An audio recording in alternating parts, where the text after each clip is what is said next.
You are welcome to HN What's Your Say? The number one and one-of-a-kind listening show where we discuss real issues with real people like you. We are still featuring R. Kelly. Real name Robert Sylvester Kelly. Also known as the R&B King.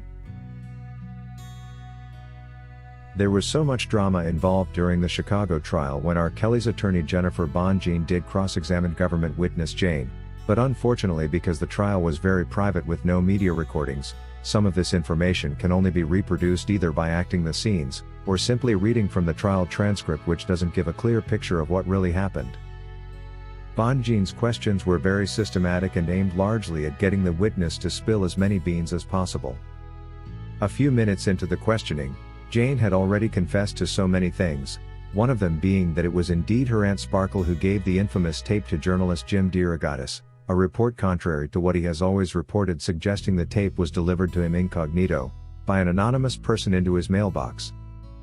Considering Jim DeRogatis did testify against R. Kelly during the 2008 trial and made the very same claim, it means either Jim D. or Jane did lie under oath. This story of the incognito delivery into a mailbox has however been hard to believe not only by myself, but almost everyone who has listened to it just won't take his story for the truth.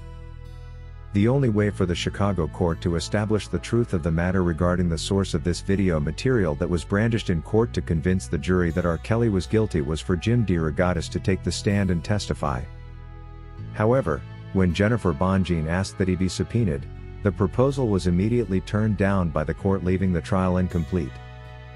Without establishing the chain of transfer the said video evidence traversed before it got to the feds to be used in court, its authenticity remains questionable and this disqualifies it. We have for a very long time suspected that Sparkle was likely the one that filmed and leaked the said tape to the journalist as a way of getting back at R. Kelly for their differences, and now that Jane's testimony ended up confirming this, we are able to extrapolate and draw an assumption of how this likely transpired. Sparkle selfishly left her husband then Earl, who had been a part of the public announcement back in the days with R. Kelly. She hoped to be with R. Kelly and later realized she was never going to be the only woman, but instead the other woman. She was going to have to share the new love of her life that she yearned for with other women, and for her this was unacceptable. Disappointed that she couldn't get a hold of the R&B King in her closed fist, she thought of a way to make him stumble, and so she introduced her niece to him and advised her to sit on his lap and ask him to be her godfather like she testified during trial. This was her way of getting R. Kelly in the mix and collect the evidence she needed. Her trap actually worked, and sooner than later, she had tape evidence to incriminate R. Kelly. She then calls up Jim DeRogatis, a reporter who worked with the Sun-Times at that time who quickly picked interest in the big story.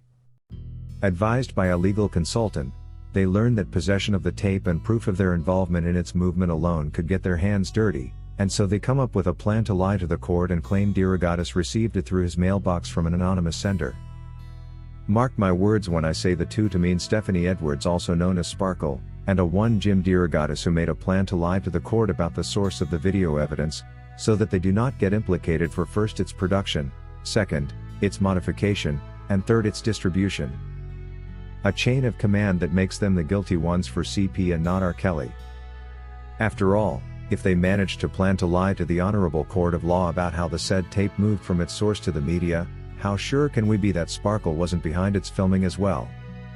Anyone who had access to R. Kelly's mansion is a potential videographer, and could have easily set up the cameras to get these pictures to later use against R. Kelly. We have heard confessions from the like of Azriel how the parents asked her to make as many videos as possible in case they later needed them to blackmail R. Kelly. Meanwhile, without establishing the proper source of the said video evidence, which the court could have achieved by inviting Jim DeRogatis to the stand, it gets automatically disqualified as inadmissible evidence which cannot be authenticated. Such a video is not any better than a VHS found lying on the streets unclaimed with no valid source, whose authenticity cannot be verified. Just because Jim D alleges it was dumped in a mailbox and not in the garbage bin does not necessarily authenticate it.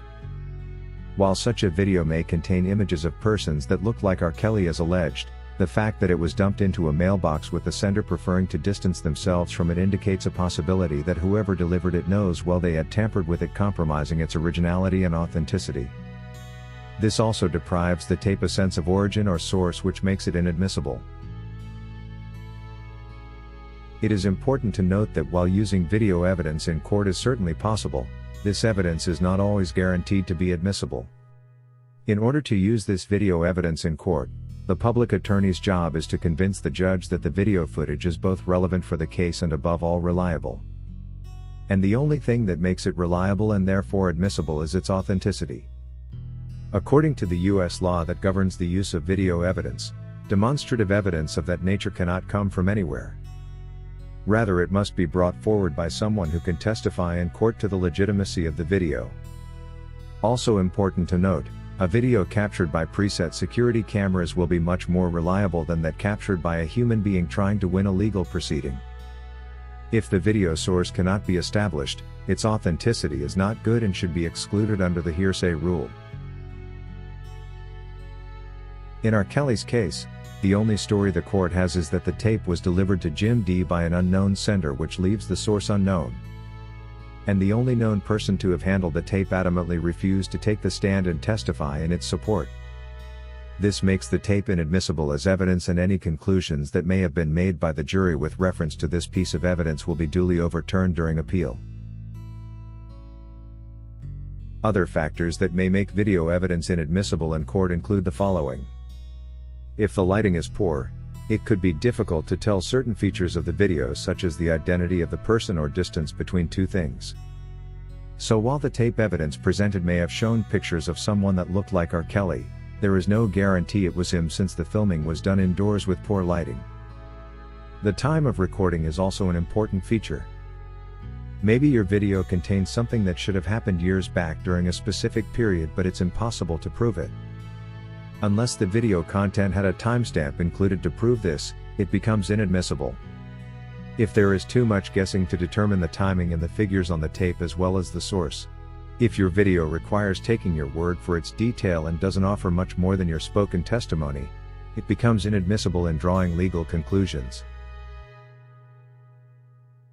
If the Chicago court decided to believe Jane's testimony and charged R. Kelly instead, they were wrong. The people to charge for CP are Sparkle and Jim DeRogatis, who likely planned the filming and movement of this video material with hope to win a court case against R. Kelly and also tarnish his name. Sparkle had the motive for this, as mentioned earlier in this video, and Jim DeRogatis' motive was he wanted a big story against R. Kelly for himself to sell and hopefully get a promotion at the Sun-Times. If you wish to take part in a live interview on this channel discussing any of these topics, let us know by emailing us on sashahnnewsroom@gmail.com for scheduling.